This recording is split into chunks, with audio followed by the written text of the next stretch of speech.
Welcome to NFL Daily, where the vibes in this room are dope as hell. I'm Gregg Rosenthal here in the Chris Wesseling podcast studio with my friends Patrick Claybon and Jourdan Rodrigue. This is NFL Daily. We're all coming down from QB Island episode, but we're here with the Week 6 preview. And a great week it is, except for the teams that are, looking for their first win. No team has ever started 0-5 and made it to the postseason. So, okay, but the Jets could change everything. And if you're new here, we do conferences separately. And I alluded to the room in the NFL where the vibes are dope as hell, but you're going to have to hang around until the second block of the show to find out what room that is. That's a deep tease. You won't guess which room is dope as hell. But let's start with a team that's played in some dope as hell football games. The Seattle Seahawks in the game of the week last week, going on the road to take on the Jacksonville Jaguars, who are favored by 1.5 at home. The over-under is 46.5. Chris Myers, Christina Pink on the call. Greg, how did the Jags come back after a big, emotional, fun win on Monday Night Football? It is a tricky one to have to play this Seahawks defense right after such a high. And I am curious, though, how the offensive line specifically holds up against this Seattle pass rush, because I think it's two units that we should be talking about. Number one is the numbers in the eye test for the Jaguars. Their offensive line have been elite. Like, you would not have expected that they would have been one of the best offensive lines in the league. Part of that in terms of pass protection might be because of the opponents that they face, and you would think that this would be a tougher test. Then again, watching that Seahawks-Bucks game, I was kind of like, man, did I overrate this Seattle pass rush? Did they need like a couple, not more dudes, but a dude or two at a higher level? Because they got dominated. Maybe it was just a one-week thing, but that's one matchup I'm really looking at. This is a team, I think, to very much keep an eye on ahead of the trade deadline as it pertains to that very topic. They've been a little banged up. The Seahawks. Yeah, the Seahawks. They've been a little banged up, particularly at the edges. The interior is doing fine, I think, but they really need some of that outside rush. And part of the problem as well is they've been banged up at both safety and corner. So it's kind of tough to know, okay, it's not going to be sending Ernest Jones on a blitz every single time. And they need to get more pressure on the outsides. They had one quarterback hit in that game. Game of the year, in my opinion. By the way, it's an incredible game. One quarterback hit didn't happen until the fourth quarter. And that's something that Mike McDonald is being pressed by reporters on all week this week. And kind of interesting that they weren't in necessarily on that Odafe trade, because there's some connections there as well. Oh, boy, Mafe, though, Chenanu, Derek Hall's not really an outside There's a guy. lot of potential. You would think. Were you, by the way, Jourdan, disappointed, because I know you were watching that game, that you couldn't recap it on the show? I was texting you. I said, every time Kevin Harlan even calls a good punt, I'm smiling and kicking my feet.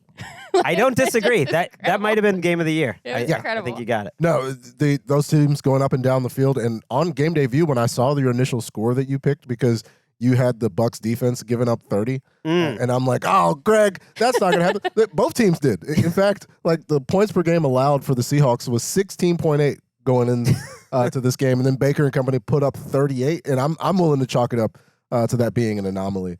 Because, especially considering how different these teams are and the way that they operate.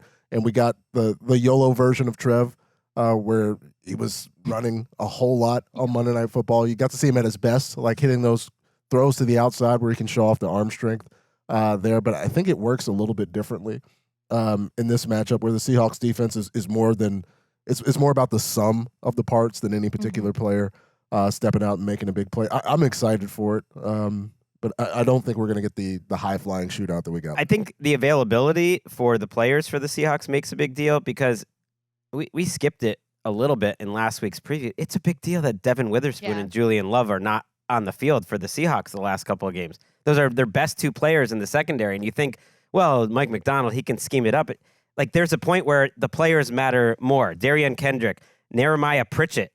Their number one quarterback this year has definitely been Josh Jobe, which credit to him. He's playing well, but he was a guy that couldn't make the Eagles a couple of years ago. Kobe Bryant's playing well. They had the safety Okuda. Like, they're just not talented enough if they don't get those two guys back, maybe to match up against a Jaguars passing game, which I think the arrow is pointing up Yeah. for Travis Hunter and Brian Thomas Jr. Yeah, that's a huge matchup point to me because there's talk locally of some of those defensive backs coming back. Even though they might come back, they're still banged up. They're coming off of injuries. And so that has forced them to miss one, if not more games. And this passing game for Jacksonville, as messy fun as it was at times this week on Monday Night Football, you could really tell it's starting to find a clear identity. They're starting to figure out which receivers work best in different spots. I think I like to point to Patrick Claybon for rightfully shaming all of the Brian Thomas Jr. inbreaker calls, because you're seeing actually more outbreaking routes and outside perimeter shots for Brian Thomas Jr. And you're seeing Travis Hunter make some big plays and really find his place on offense. And I think that this game, you might see another Travis Hunter offense game because the Seahawks like to go in 12 personnel. They like to use these combo 1 and 2 receivers, JSN and Cooper Kupp. Cooper Kupp made some pretty crucial third and medium, third and short catches. And in doing so, last week set up himself as a threat on a lot of the under concepts. So they were able to deploy a lot of their combination routes with JSN as the over, including for that touchdown, absolute dime by Sam Darnold, who's dealing right now. And so I think that having less necessarily a need for multiple corners, you need to make sure you're guarding the receivers, obviously.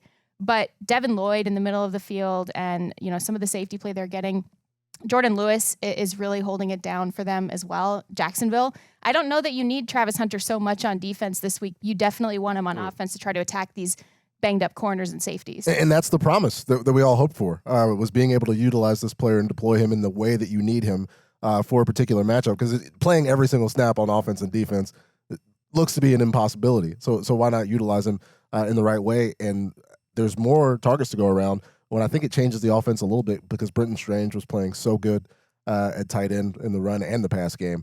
He's going to IR, so he's going to be down at least 4 weeks there. That is a big loss for them. And it's strength on strength when you think about Seattle's deep passing game. They're one of the best deep passing teams in the league against a Jaguars defense, which prevented the big pass, like heavy zone team. I did want to update just on the announcers for this game. We have confirmed it will be Mark Schlereth on the call with Chris Myers. Mark Sanchez will not be on this call. Okay, you said Mark there. No, it'll be Mark Schlereth. Mark Schlereth. Yes. Yeah, Stink. started with an S, too.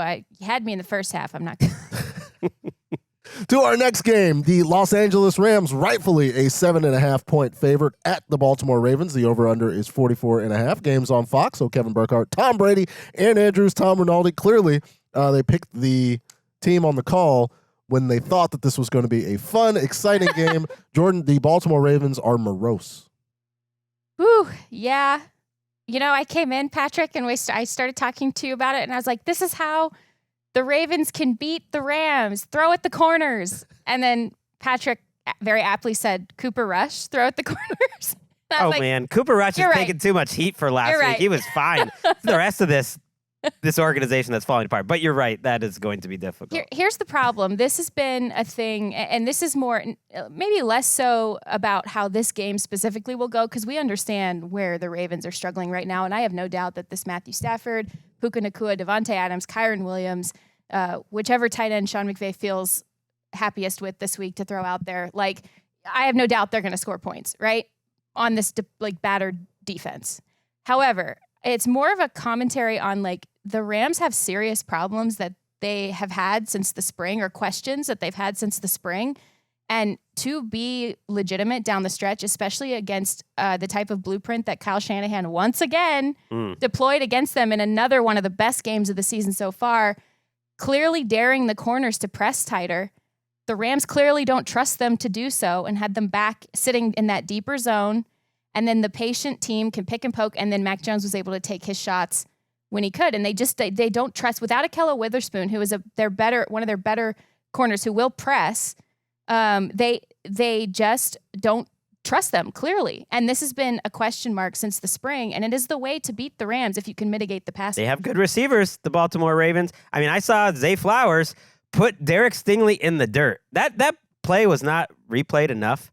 That Zay Flowers literally put the best cornerback in the league, perhaps, on the ground, and Cooper Rush gave him a dime. Yeah. And great. Cooper Rush. It was like 35-7 at that point, but still, it happened. Wins football games. The problem is the issues up front in the protection in the pass game are the same, except you don't have one of the more imaginative and creative players in the NFL in the past 20 years back there. You do have Cooper Rush. And again, not to demean or, benign like Cooper Rush, but the 6 highest paid players on the team were out last week. And I don't know, we're here on Wednesday. How many of them you get back in this home game against the Rams in a part of the season where you hope to be able to slide through a couple of these games at home?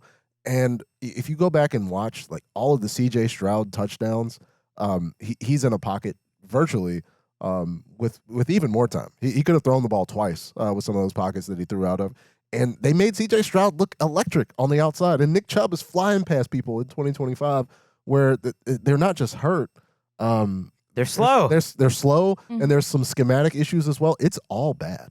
Lamar was out of practice on Wednesday, and I think it'd be quite surprising if he plays in this game. And yeah, you hit on it with the like just total lack of team speed on the defensive side. And you think about this matchup specifically, it is, I believe, the number 1 team in terms of success rate, in terms of design runs, the Rams.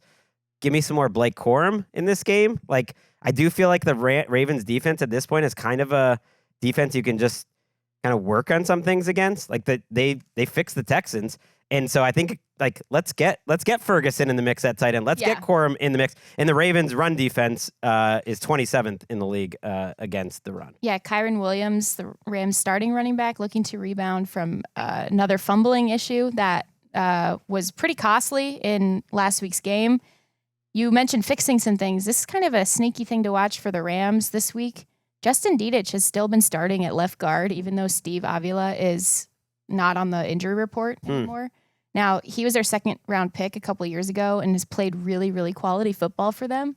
But it's super interesting that he has not been activated fully in these games. He's been active, hasn't been activated fully in these games, and it's an undrafted free agent former center who's playing left guard right now. And that's something a little bit to watch. If you want, the Ravens should try to trade for him. They should. He's got tape. It's like another part of the team where they actually don't have injuries. Well, that's not true. Ronnie Stanley's been out of practice, although I think he was practicing Wednesday. The Ravens out, Roquan Smith, Marlon Humphrey, Chidobe Awuzie. That one is a little new. Another cornerback, and Patrick Ricard in addition to Lamar. So they could have a couple players back, but not a lot. Yeah, not a lot of reason to be confident, but a lot of reasons to be confident in the Rams. And 7.5 points. Yeah, doesn't seem like enough.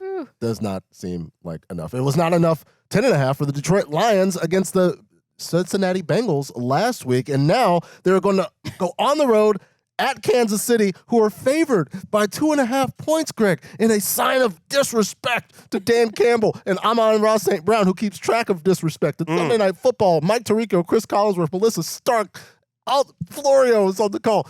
Coaches. Florio is not on the call. That is not accurate. He's on the pregame. And it's not our mic. It's not the good mic. It's the other mic. How do you feel about the Kansas City Chiefs spiraling in 2025? They feel like the opposite of the 24 Chiefs, where they're better than their record, right? Because I think the defense, since that Week 1 game, has looked better. I think they've found answers in the secondary. They got to cook up some pass rush, but they have been pretty effectively. And the offense looks explosive. Patrick Mahomes is doing exactly what I asked, which is just bring... He heard you, Greg. Just bring the fun back. He got your email. Just bring the fun back. He's got 7 throws this year, completions of over 20 air yards. That's almost as many as he had all of last season. He also leads the NFL in yardage in terms of throws outside the pocket. So that's Patrick in create mode. I think the offensive line is playing well. I know they lost that game. It was a fluky game to me. They almost put up 500 yards. That's just one game, but we've put 2 together, and they're going up, I think, most importantly, against a Lions team that are going to be without their 2 starting cornerbacks, Terrion Arnold and DJ Reed, and this is a bad week for that to happen to Detroit. Terrion Arnold, the situation is a little strange. I'm happy for him if he's on a more positive course than maybe it was initially reported by Dan Campbell, who said that he was probably going to be out with that shoulder injury for quite a long, long time. But then reports came out earlier this week that he got a second opinion, and maybe it's less than they expected, which Might is be great. a couple of weeks, they say now, but I always worry about that second He opinion. was playing great. Yeah, it's like it was for me. I gave the opinion. No, he was playing great before the injury, playing really well, really helping to bring that secondary to life in a big way. And I think it is one of the bigger stories of the season. We were hoping for this, objectively speaking, but we were hoping for this, that this Kansas City Chiefs offensive line with a rookie and a left guard who changed positions would be looking like this at this point in the season. To me, they look really good, and every week they are looking more and more solid and stable, giving him, I know Trayvon Walker was out last week, but giving Patrick Mahomes what felt like years at times to throw without having to scramble around and make one of those like hero ball throws, which I think is bodes very, very well and dangerously for everybody else. Yeah, I think those deep passing attempts can be more of a credit to the offensive line performing better than like some sort of vast difference between Patrick Mahomes in this offense. And my concern for the Lions is without Terrion Arnold, right? They play man at one of the highest rates in the league. Shepard coming out and pointing out that even for those who are critical of Terrion Arnold, they put a lot on him and they ask him to do a lot. I don't know that they can execute the game plan that they would like to execute against this KC team that's having to have, Juju run deeper routes. Like, I know they have a whole lot of speed, but a lot of that offense is running through Juju going out there and setting Andrew Bogut screens for Travis Kelce when things get constricted a little bit.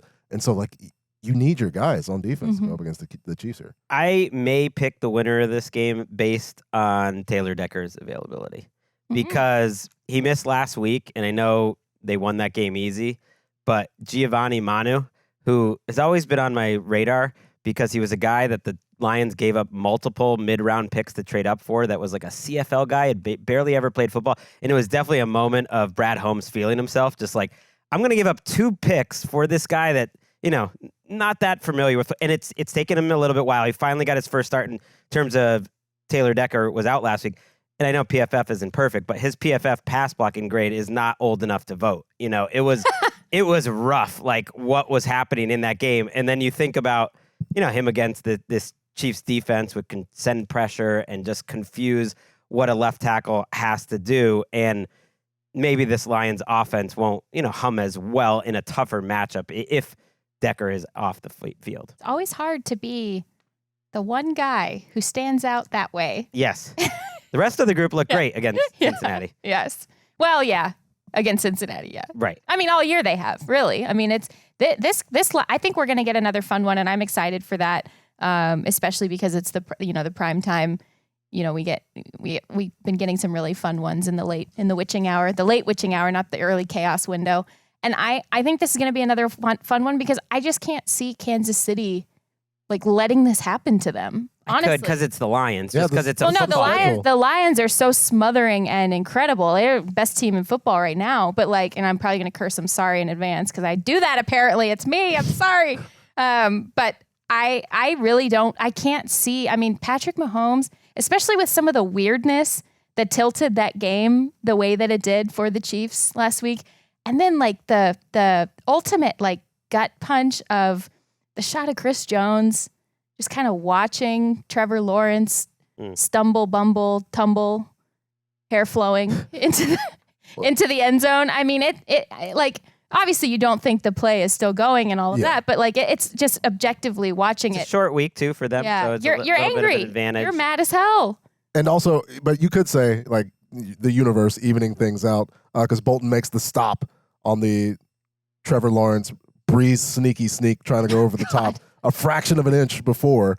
And then at the end of the game, Chris Jones comes out, against the double team like a man on fire, sees Trevor on the ground, and he's like, oh, wait, why are we still playing? Wait, what about the world evening itself out in terms of not karma, but just luck on some level of Chiefs in 1-score games that now they're losing these close games. They had that Lions game, which sticks in your mind from a couple of years ago to start the season where the Lions went in. They got a big victory in the kickoff game, a game that is supposed to be almost impossible for the road team to win. I do love the way their linebackers are playing. I just wanted to give a shout out to Alex Anzalone and Jack Campbell and Derek Barnes, who's a reminds me of old school 90s football, like a real strong side linebacker over there. And he's just like the bigger guy, and he's setting the edge. But Anzalone and especially Campbell have been amazing. And then, Aiden Hutchinson, not O'Connell, against your boy Josh Simmons. I'm excited That's for that. excited. I'm excited for that. Because I think he would be my I think he might be my defensive player of the year candidate or pick right now. And that's because they have the fourth highest 4-man pressure rate in the entire league, the Detroit Lions. And it's basically one guy. Yeah.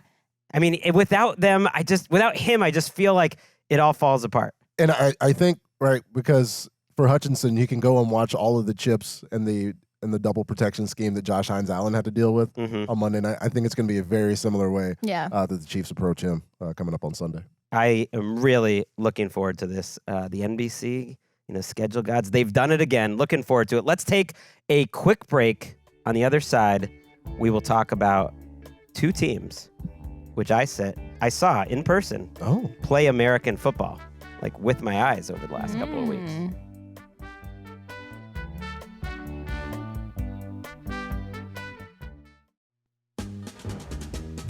Back on NFL Daily, the Browns chose not to take their bye after going overseas. Now that they weren't there that long, but still, that's a decision that they chose to make, and then they're put on the road this week in Pittsburgh. They're also young and spry now. Yeah, they're young and spry. They got rid of Joe Flacco. They got the problem out. No, just kidding. Joe Flacco now Cincinnati Bengal. It's Dylan Gabriel making his second straight first start in the United States of America, taking on the Pittsburgh Steelers. Jourdan, they are favored by 5.5 points. The Steelers got some time off when they are back on the field. Ian Eagle, J.J. Watt, and Evan Washburn will be there to see what we get for Arthur Smith and Aaron Rodgers with a chance to sit back and relax and execute a game plan against a very good defense. Yeah, first and foremost, for some reason, my Instagram algorithm kept giving me the clips of J.J. Watt talking about his hair care routine. I haven't seen that one. They're pretty good. He's I think he's pretty solid, like good sense of humor about himself, like talks about bringing his wife's hair dryer. He changes his hairstyle a lot. Yeah. I have noticed that. I appreciate it. I appreciate someone who's confident in themselves on that front. So the biggest thing about this game to me, besides the volume in J.J. Watt's hair, is that Mike Tomlin sounded really optimistic so far this week about getting Alex Highsmith, Joey Porter Jr., and Jaylen Warren back this week. All three of them have missed at least one game. Joey Porter Jr. has missed 3 with that hamstring. This is potentially huge. It's potentially the Steelers with the catbird seat in the AFC North and key players returning on defense at this point. I mean, it's potentially massive for them. Mike Tomlin was asked about the AFC North picture with the other teams struggling, and he said, "I'm not a big picture guy." And I was like, well, shouldn't you be? You're the head coach of a football team. Like, I mean, what would it change for him? This now explains everything now. We can go ahead and house this one against the Browns because the other teams are bad. It doesn't necessarily change. I get it. I am curious.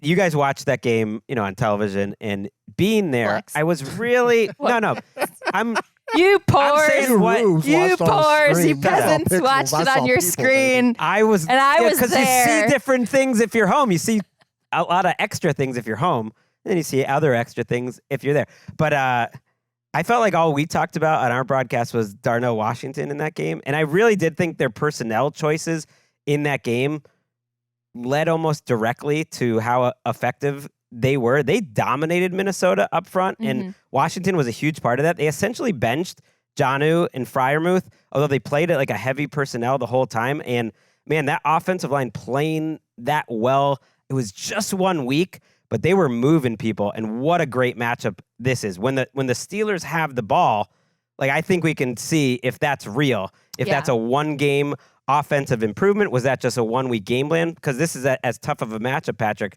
like as you can get against this Browns defensive line. Well, I think we'd have to wait for another week, because if it doesn't work against the Cleveland Browns, we could easily say, well, the Browns are stronger against the run than most teams in the league. But it maybe like even if it's a draw, if they're not dominated even against the Cleveland Browns. Yeah, and you've come into this game where Rodrigue Jones is allowing a high pressure rate relative to rest of the left tackles in the league, and so he'll see a lot of Myles Garrett, and kind of a bounce back performance for for Coach Z's defense, where the Vikings put a lot of stuff out there that made them look kind of normal. And seeing Quinshon Judkins have all the success that he had on the other side, but Jordan Mason was moving the ball as well. I like this Browns team. I feel like if I had to pick, is this like a 1-4 team other than the Ravens to turn it around this year and just be like, I think the Browns have a lot of positive ingredients if they can get good play out of Dylan Gabriel, like I think they did in his first start. Well, I would agree with you because it's all nice to have, if you're Mike Tomlin, to have some of these guys, especially Alex Highsmith, kind of helping bring your front to life a little bit more. But I feel like Dylan Gabriel is going to get the ball out quick. I feel like they're going to try to run the ball with Quinshon Judkins, and I feel like this is a cool game. You always kind of joke, and I actually really like that you do this. Like, I actually do. I'm sorry. But I do really like that you do this when you're like, oh, that's a Jourdan coded game. Because this kind of is. There's okay, a lot you got it. Actually, no, wait. Shook might take it. There's a lot of like jokery type of players on both sides of the ball in this game, starting with the tight ends, because I could really see this being a huge Dylan Gabriel hits Harold Fannin on every single type of concept you could possibly think of as this jokery player, especially if Jalen Ramsey cannot get back from this hamstring issue that he's been dealing with. On the other side, you guys mentioned Mount Washington. Like he's being used in so many different positions. He's taking handoffs. Like he's doing all of these different things that are really, really interesting, and I think makes these defenses have to think more. But it's not just that they're doing it with scheme and math. They're also really physical football teams too. Yeah, I love the idea of Darnell Washington being in a meeting room next to Jonnu Smith and Arthur Smith, looking at both of them and having these visions of running all of these fun plays with Darnell Washington. Where I'm mainly interested in how fast Dylan Gabriel got rid of the ball in his very first start. It was the second fastest time to throw over the course of the game that we've seen all season. And this is the dude making his first career start on the road internationally against Brian Flores' defense, where was that an anomaly? Like, are we going to get a whole lot of, chips on TJ Watt and quick passes to Fannin and Njoku? I think so. Tomlin called Dylan Gabriel's superpower processing, and I think there is something to that. He's an older quarterback who's played. You love that. And I really don't. I know. I like to point out how, CJ Stroud. You're ageist. It's fine. Still like 2 years younger than Michael Penix and Bo Nix. Let's give the kid some time. But Gabriel, I think, showed a lot of maturity. And when there were so many quick pressures in that game that he actually got away from and made smart decisions. The problem is his offensive line is not amazing, and it's a tough match. All I really want, I don't know how this will even be possible, but I would like to see a photo of him standing next to Darnell Washington, just to see the difference. That's all I would like out of this game, and also some epic tight end play.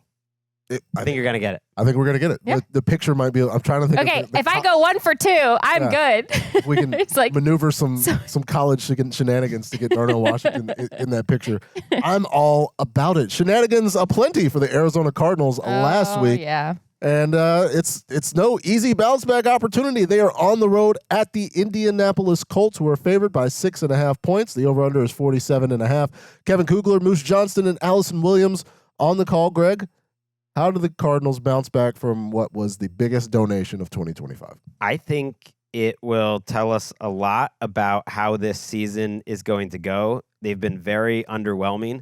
They should have been 3-2 if not for that fluky and just brutal way to finish that game, but they would have been such an underwhelming 3-2. And if they don't get this win, they have the Packers, then they have a bye. Like, you could be going into the bye week on a 4-game losing streak, and the schedule after that is really difficult in general. So these are the types of weeks that really test a head coach. Jonathan Gannon was asked about what's happening there in the building this week. What is the kind of vibe and energy in this locker room been like this week? And how do you kind of keep that up after a loss like that? Today, dope as hell. Honestly, it really was. It really was. Yeah, I couldn't start the meeting on time because of the energy in the room. So that's good to see. That's good to see. But we have to make sure that we're on the details in the meeting room and walk through and practice. But it was really good. It was really good. I'm such a sucker that I see that, and I also heard Mike Garafolo talk on Good Morning Football that this whole touchdown thing from Amari DiMercato is like a rallying cry now for the team. I'll fall for it and be like, they are gonna rally. They are gonna play hard. Listen, I understand what a coach and a team is like trying to do out of that moment, especially if the coach and honestly, bad look, bad moment. Honestly, for bad mistake, bad moment. Also, bad mistake by Jonathan Gannon as well, who was fined earlier this week as well. And by the team, not by the league. the team. Yeah, $100,000. Yes, and that's important. That was pretty rare. Actually, I think the last person that's happened to is Bruce Arians. So Arizona's tense sometimes. But I feel like this is. I understand what a coach and a team is trying to do. Like being sincere in addressing the team, which I tend to believe he was, being sincere about making mistakes and taking ownership and trying to scrap all of it, bury the tape, all the things that they say. I get that. I don't have any reason to believe that the Cardinals are made of stronger stuff than what we've seen. I don't have any reason to believe that they're made of more resilient stuff than we've seen. And in fact, I was listening to Mina this morning, and she pointed out this week on her show kind of a lack of resilience stat. Now, she did not frame it this way. I don't want to put words in her mouth, but when I'm thinking about this team's like inability to close or come back or to make up for bad moments, crazy stat. Arizona is first in EPA per play on defense. Jonathan Gannon's bread and butter here through the first 3 quarters of a game and drops to 27th in fourth quarters this season. So you want to talk about lack of resilience? Show me some resilience. Come back literally and emotionally. I mean, I just have no reason to believe that yet. Also, they're just not that good at football on the offensive side, which is more important. Yeah. Like, there's no reason to believe that they're... Oh, you don't want the poetic moment? No, I agree with all that, and I think that's it's all about our feelings. I think Greg. that's true, and I think that's a great note about the defense, and I find it interesting. But I don't have any real big reason to believe that like this offense is going to figure it out. Kyler Murray, by the way, was out of practice on Wednesday, so this could be Jacoby Brissett with a revenge game in Indianapolis. Yeah. Oh. I don't think that's a revenge. I would say they kind of revived his career. He's kind of the perfect backup there, too, because he can still throw it around, and he knows that offense. He's been in that system. He's kind of the perfect backup just in general. Yeah. For Jacoby Brissett. And I don't think, right, the Colts are the opponent that you want in this bounce back situation. Yeah, right. For the Arizona Cardinals. And you can make the case it's the toughest of this stretch where they've lost by... Again, these are game-winning field goals that are happening in the closing moments. Right. Same thing happened to the 49ers in game as well, yeah.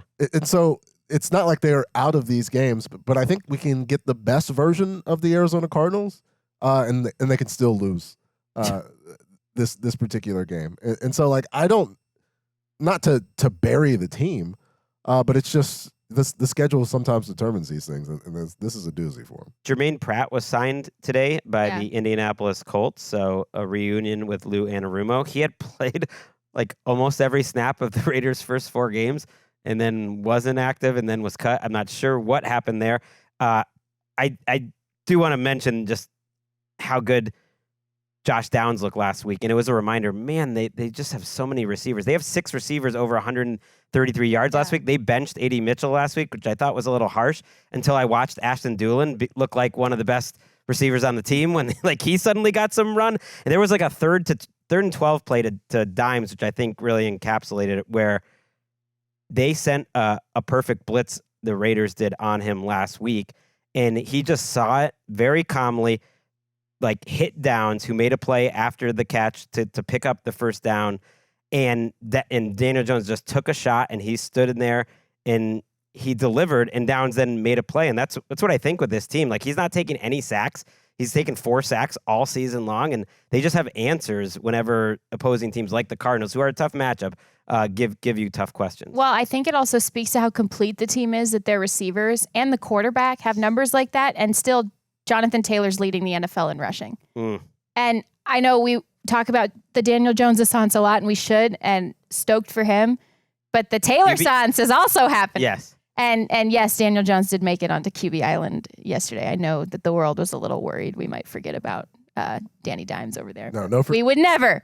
And but it speaks to their balance. It really does. This is a well-balanced team that is built to continue to do this as long as they can stay healthy because of how complete they are. They're getting the ball done. They're getting it done through the air and on the ground, and it's pretty incredible to watch. The line-a-sance is what made those other sances possible. That's fair. They had veteran departures. We wondered how they were going to rebuild it, and they have played spectacularly. Sances. Good point. And that's a feather in the cap of Chris Ballard and that coaching staff. They've been pretty consistent being able to develop and target offensive linemen and be better than you would expect. My apologies to Mr. Ballard. Not familiar with your game. The next game up is the Los Angeles Chargers, favored by 4.5, going on the road all the way to Miami to take on the Dolphins. 44.5 is the over-under. Andrew Catalon, Charles Davis, Jason McCourty, and A.J. Ross. Greg, is the Dolphins defense the cure to what ails this Chargers offense? Yes, it's the worst defense in the league. Ooh. It's a matchup of like bad on bad when the Chargers offensive line tries to run the ball in this game. But everyone's looked good running the ball against the Miami Dolphins. Kenneth Grant is getting just targeted. They have so much money invested up front, and it's not really working that I feel like one team has Justin Herbert, the other team has Tua, which, if you remember, used to be a big debate on bad talk shows. Remember that? It was a debate. I try to forget. Tua is coming off what I thought was his best game of the year. Tua, if you threw out week one, great. has looked fine. Yeah. He's just looked like Tua. I don't think he's looked great even. Well, for relative to where he's been, I mean, he's looked like himself. Maybe. I'm not going to say they're better without Tyreek Hill, but I don't know. They look pretty cohesive. Well, they're better when they're getting the ball to Darren Waller. Yeah, who, speaking Darren of Waller. Sanses, Yeah. in a big way, it's crazy to watch how productive he is, and if this is for real, and we think it is because he's still there and producing and a big part of what they do. Happy for him, happy for both of them. But I don't think they win this game because the Chargers need to gather themselves. I mean, it's embarrassing what happened to their offensive line. There's this audio clip floating around between Bradley Bozeman and Justin Herbert where Bradley Bozeman misses an assignment and Justin Herbert says, no, pointing out a different assignment. And then they still go with the first one because the snap's already happening. And Justin Herbert, yells, dang it. And I'm saying the polite version of it because I don't want more work for the producers having to bleep me out once again. But it's bad. It's that offensive line is this is from my colleague Daniel Popper. Since he got to the NFL in 2020, Justin Herbert has been hit 525 times, which is the most of any quarterback in that span. And Jim Harbaugh was adamant that they did enough at depth all along the offensive line. You never obviously plan for both of your elite tackles to be out, but locally they're saying, no, this was not enough up front. Again, like the sheer volume of injuries, it's going to be tough, considering roster limitations for anybody. Exactly. To deal with this. And the clip is hilarious because Herbert spends most of the play clock adjusting. Yeah. And fixing everyone. Yeah. Having Gadsden adjust to hot for the blitzer coming off the edge, and then he's about to snap the ball, and Bose points to shift the line. No! And then he has to snap the ball. But yeah, Darren Waller, I think, has fixed the biggest issue for the Miami Dolphins over these past few years, which is giving them some sort of idea to how to go about things in the red zone. Yeah. It's get the ball to Darren Waller, and they've gotten touchdowns by Waller and off of Waller, where it's hey, this is even better than the Jonnu Sance of 2024. It's an incredible story. He was picked up on waivers in my son's 10-year-old fantasy football league. So that's when kind of he's hit. They're not really grinding tape. So he's gone mainstream. Yeah, exactly. That's the word I was looking for. When the Dolphins have the ball, though, you said that's been their biggest problem. It's been one of them, but the running game is part of that, right? Yeah. So I just combined that and they had 0 running game last week, and that's another big weakness on weakness matchup. And it is funny how a couple weeks can change something. I'm not picking on you for calling them the best team in the league. I didn't think that was crazy either. But when you think about Jesse Minter now versus Jesse Minter 3 weeks ago, he's been kind of undressed the last couple weeks. I think coach, and it's a reminder, it's always more about players than coaches. I always personally think that we overrate coaches in general. And when things are going well, they get a lot of credit. It's like quarterbacks, and when things aren't going well, and it's always somewhere in between, and they probably don't have enough players. But Dable And then last week with the Commanders, and even the Broncos game where Bo Nix missed a million coverage busts and they could have put up 40 against the Chargers. Like, I think opposing offensive coordinators are dictating the matchups. We talk about dictating of like, we're going to get your guys on the perimeter and have to make some tackles that we know can't. And you're going to have these lighter boxes. And they're one of the worst tackling teams in football. And they've kind of been steamrolled the last couple weeks by like formations, I think, and by just not having the big enough guys to stop the run. Yeah, I would say I agree with you twofold. First of all, the injuries have completely turned around what this team was versus what it is now. I mean, when you compound injuries like that up front, when you're missing part of the reason they traded for Odafe is his potential. I know he wasn't producing in Baltimore, but his potential from previous production is something they're very clearly keying on. They are deciding, they're telling you right now that they think this defense will have to carry this team because that is the move that they made. But they're an average defense right now, and they're not that injured on defense, to be fair.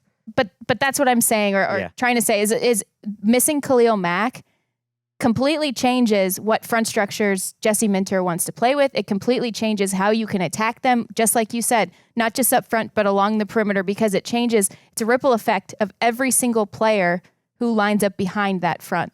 And that's part of what's happening here. And it's a failure to adjust completely. And it's also needing guys back playing and hitting and tackling and actually like executing a more malleable vision than when Jesse Minter started the season. Well, they've got Odafe Owe, and he is expected to play, according to Jim Harbaugh, who compared him to Khalil Mack.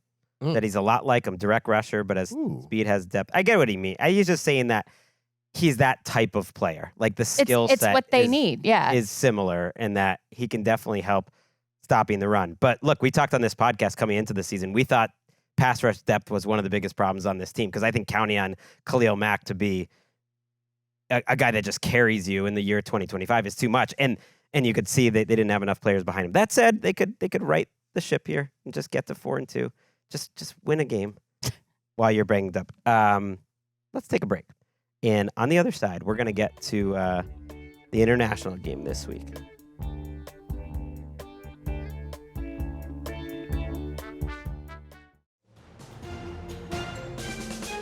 Back on NFL Daily and heading back over the pond. I admit it, I'm still feeling it a little bit. Back here. I just placed almost empty coffee cup onto the table next to me, except the table wasn't there, and it just dropped right onto the idea ground. of a table. I want to see the crowd bring it in Tottenham this week. It was so good last week in terms of the energy, but it wasn't quite as good, and I haven't mentioned this on the show yet, as the energy at Arsenal that I went to on Saturday. I've never been to a Premier League game before, and I sat in the visitors section for West Ham because I'm a hammer. And shout out to Rob Pritchard, who works for West Ham. I've known him over the years, and he hooked me and my friend Nat Coombs up with tickets. And that was a unique experience, which I wish we could bring to like the American audience. It's always good chants. The chants are, they're creative. The West Ham could not have looked worse. They were absolutely blown out in this game, even though it was only 2-0. Like no chances, totally miserable. And yet the second they like go down 2-0, they're chanting at the rest of the stadium, "You're gonna win F all. You're gonna win F all." And then some other chant about second place, that they're gonna finish in second place because that's what Arsenal does all the time. And they had some like former West Ham great was sitting in the visitors section, and they just started chanting about him for 10 minutes. And his nickname was Ginger Pele back in the day. And that was like the most fun 10 minutes I had the whole day. So like, I want that kind of energy. You're getting your teeth kicked in, and you're still out there having fun and talking trash. That's my kind of energy. All right. Well, that's the energy that we're going to summon as we discuss a game that's coming up on NFL Network where we care about people and each other. Aaron Glenn's Jets looking for their first win of the 2025 season. They are getting 7.5 points to try to come back and get the Denver Broncos, who just beat one of the NFL's last unbeatens. What if the Broncos beat one of the last unbeatens and turn around and lose to the only winless team in the NFL, Jourdan? Can it happen? The over-under is 43.5. Rich Eisen, Kurt Warner, Sarah Walsh on the call. Ah! Both Jesus Christ. Both of you are frightening me big time, in a big way right now. Snickers bar went flying. Greg's hands, Patrick's hands. I'm in the danger zone. It's all good. Speaking of the danger zone, what is going on with the Jets, guys? What do you think? Just a little fun interactive game here. Okay. On the count of 3, both of you guys say what you think the biggest problem with the New York Jets is right now. 1, 2, 3. Elijah Vera Tucker's out. Ooh. You didn't say anything. I know, because I was going to say ownership, and then I thought, that's tricky. I would say defensive coaching. Yeah. And it shouldn't be that way because this is an Aaron Glenn football team. And the lack of discipline and the lack of adjustments and just some of the you're just kind of seeing some of it. I mean, it's just not what you would actually expect to see from a team that Aaron Glenn is the head coach of. And obviously he's not coordinating the defense. That's Steve Wilkes. I mean, that's doing that. I'm not giving him any pass on that. No, I'm not either. I'm just saying it's like it's his team. Right. I mean, that's where I'm like, what are we going? I mean, I know he has leaned on Steve Wilkes in getting into this job and what to expect and to look for and kind of some of the advice and having a veteran confidant too is really, really important. It's a really difficult, one of the most difficult jobs to take over, if not the most difficult job to take over in the NFL. Fair. Seems to be open often.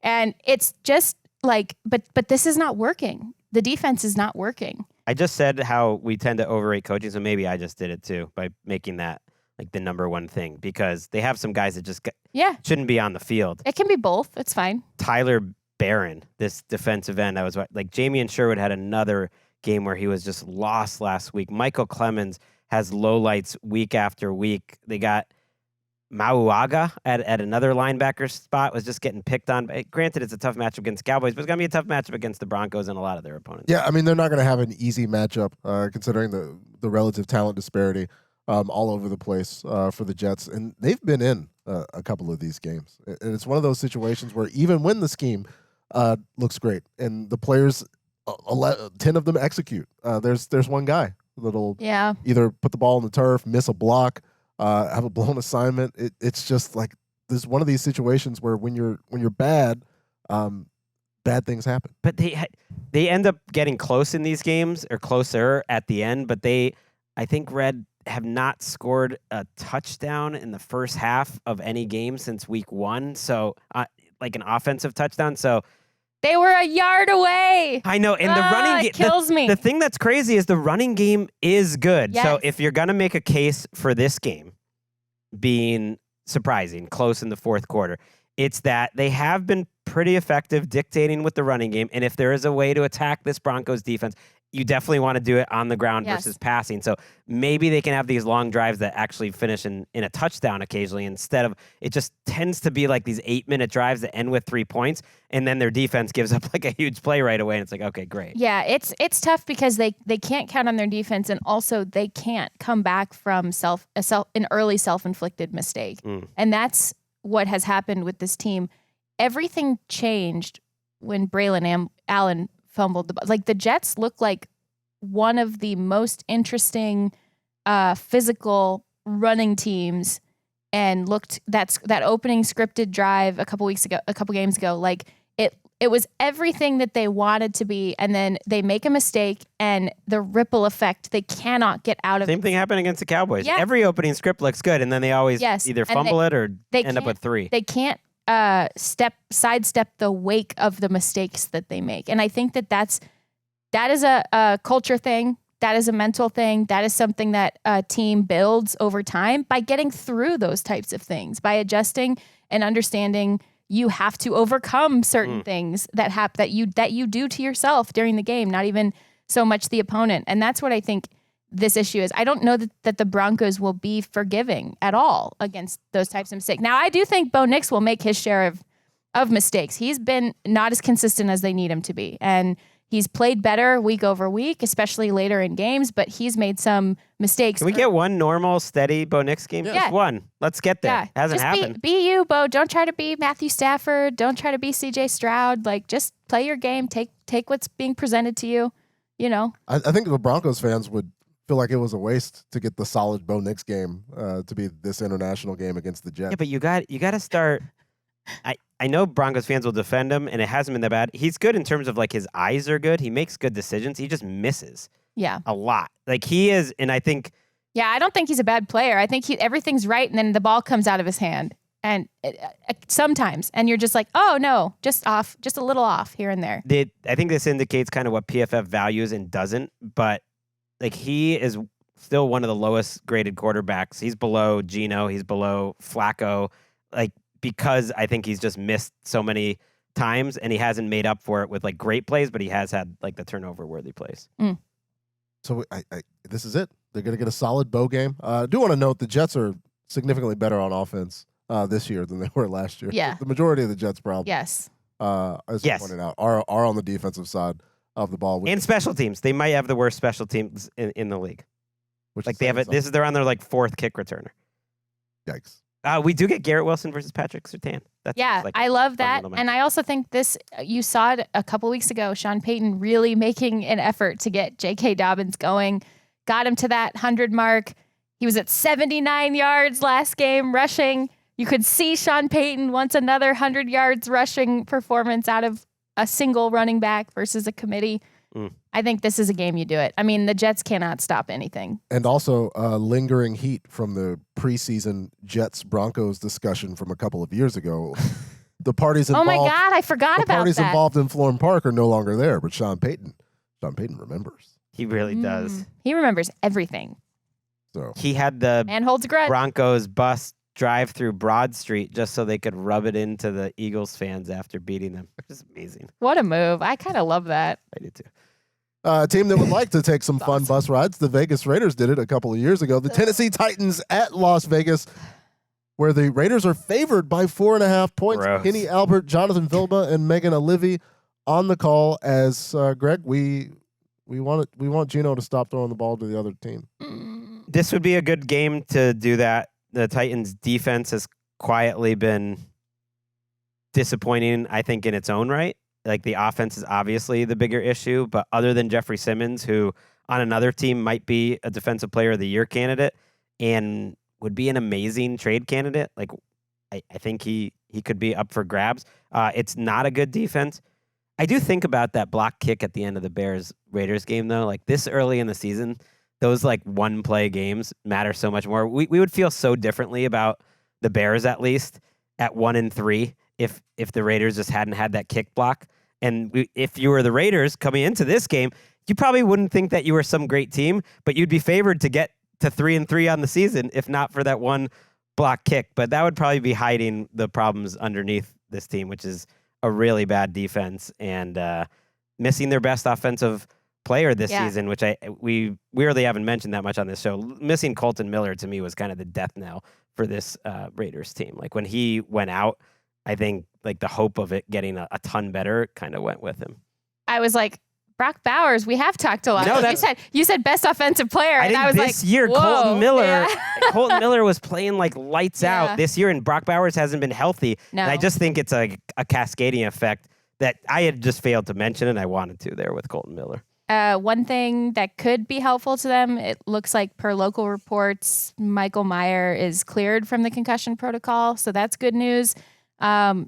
Still kind of up in the air on Brock Bowers, considered week to week for Pete Carroll early this week. And it is interesting that the shift from how eager and believing that they would compete right away Pete Carroll was early in the season and adamant. Remember, this is a shorter contract than most coaching contracts when he signed. And part of that was the intent that if he was going to come back, he wanted to come back and win a lot of football games right away, and went out and got his guy in Geno. And none of this has worked out the way that any of them are expecting. And I was listening to some of Pete Carroll's comments earlier this week, and he was like morose. He was like, I would never call Pete Carroll morose.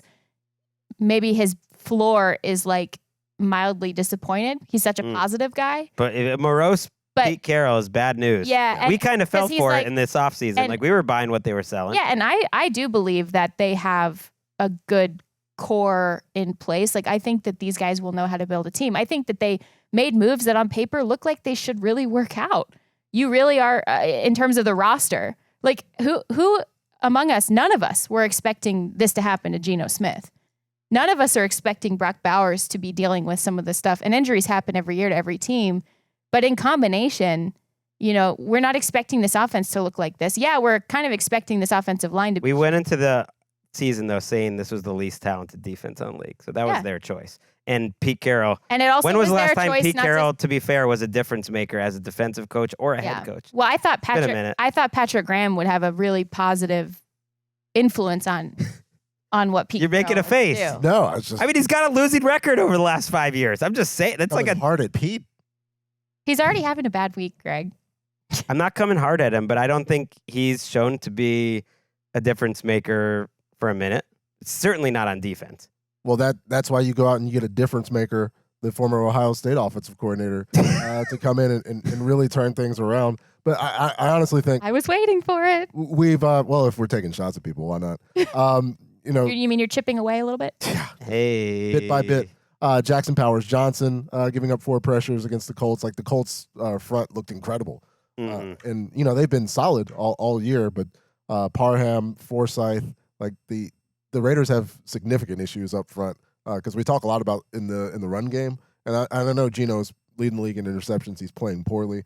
They're playing poorly up front. Yeah, it's a combination of things. And like I said, I think we could have expected some of them. Like, I wasn't necessarily thrilled with their offensive line coming in to the year, but I didn't think it was going to look like this. And this could be, well, it's Jeffrey Simmons. He's not getting much help on the edge. The Titans are going to look at this game and think, creditable. if we're ever going to win a game on the road, For the second week in a row. May I have some more? This is a pretty good candidate. And Cam Ward's playing awesome. He's so fun to watch. Last week was a very typical Cam Ward game where he had some groaners, some like, what are you thinking? I don't even care about those. And he had I'm just here for the ride. 5 or 6 throws in that game, most of them in the second half that were they just took your breath away. Yeah. I love it. I love the potential here. I can't wait for I can't wait for 5 years from now when he has a team around him, So, I don't remember who I was listening Can't to wait that for that asked, day. could you fire someone after a win? And that's because of how Brian Callahan handled this game management, and because of how happy he was when he would just get these lucky touchdowns. He was like celebrating on the field and fire whenever. But if I was Brian Callahan, I'd be happy too. Must have felt good. Why wouldn't you? Yeah. Why wouldn't you celebrate? Yeah. These are teams that, by the way, and we're going to wrap up here, could be very interesting at the trade deadline. Ooh. Yeah. Would they ever listen about Max Crosby? I checked, like, no dead money. Would they definitely would listen about Jacoby Myers, you would think, who's on the last year of his contract. Here's one that would have been interesting before the Bengals went and got Joe Flacco. Would they think about trading Geno, who's really on a 1-year contract? I thought you were about to say Will Levis. No. Would a team that needs a quarter, like would the Vikings, like if things go really sideways, or I'm trying to think of a team that like be like, Give him a decent line, Greg. hey, I'm just saying, like, yeah, hey, you're probably not going to keep Geno next year at this rate. There's like kind of no long-term punt. I'm just saying. Calvin Ridley would be another one. Yeah. The problem is a team with a decent line is probably not in position to be trading for a quarterback anyway. I mean, if your quarterback gets hurt, don't wish that on anyone. Knock on wood. Okay, that was it. Raiders, Titans. We're going to be battling to see who gets that beauty The mess off. on Woo! Sunday morning. Looking forward to it. Also looking forward to our NFC preview. Woo! So keep listening, hang tight, and we'll be right there with the NFC.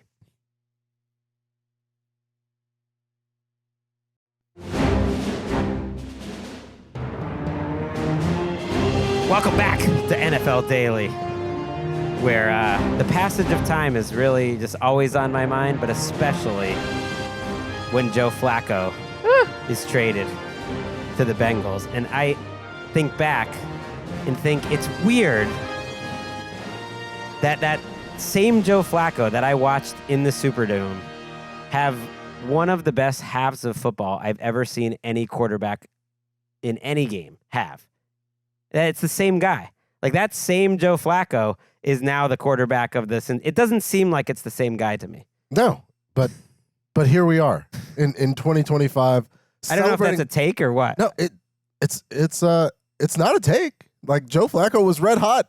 Like there was no like during that stretch, you could make a case that maybe he played better than like he was playing at full Super Bowl level for 3 games. He played as well at quarterback in that stretch as anyone. Coach of the year, like Kingmaker, Kingmaker, Joe Flacco. Seeing some of those like opposite hash throws that he was doing against the 49. And then speaking of like time messing with you, like doesn't it seem like the Packers Cowboys game was like years roughly ago. 1984 or so? Like that doesn't even seem so long ago. It was only we haven't seen them in a while. Yes, and truly Orwellian ending as well that I am not satisfied with, because that's a nasty taste to leave in one's mouth for 10 days. Fair. 14 days by the time they actually played Joe Flacco for the second time this season. Can't wait to discuss the Joe Flacco opportunity to go back up against the Green Bay Packers once again. But as we will start this NFC preview with a team that is one of the more fun teams in the NFC to watch. I was lost in the rundown looking for the I saw you shuffling papers. I'm like, where am I had to pull up a different sheet. It's like, Greg's on this planet, we're on the other. Some of us may have wanted to just tease the Joe Flacco game early or didn't remember the order. No, I would love to discuss Joe Flacco. I could have just done you a big, and we could have just done it. Yeah, that would have helped. That would have been much better. I think it's better to point out my shortcomings. No. Keep me humble. Because I legitimately assumed it was me. Baker Mayfield and the Tampa Bay Buccaneers playing host to the San Francisco 49ers, who got an improbable win with a injured roster at SoFi Stadium on Thursday night. And now they have to go all the way across to take on Baker and the Bucs, who keep coming back and winning games in the fourth quarter. Bucs favored by 3. The over-under is 47.5. It's a huge game, so that's why Jim, Tony, and Tracy are on the call. It's the CBS 1. And Greg, Baker is balling right now. He is playing so well, and I have been noticing a trend that the lines have not been backing the Bucs, really. Neither of you.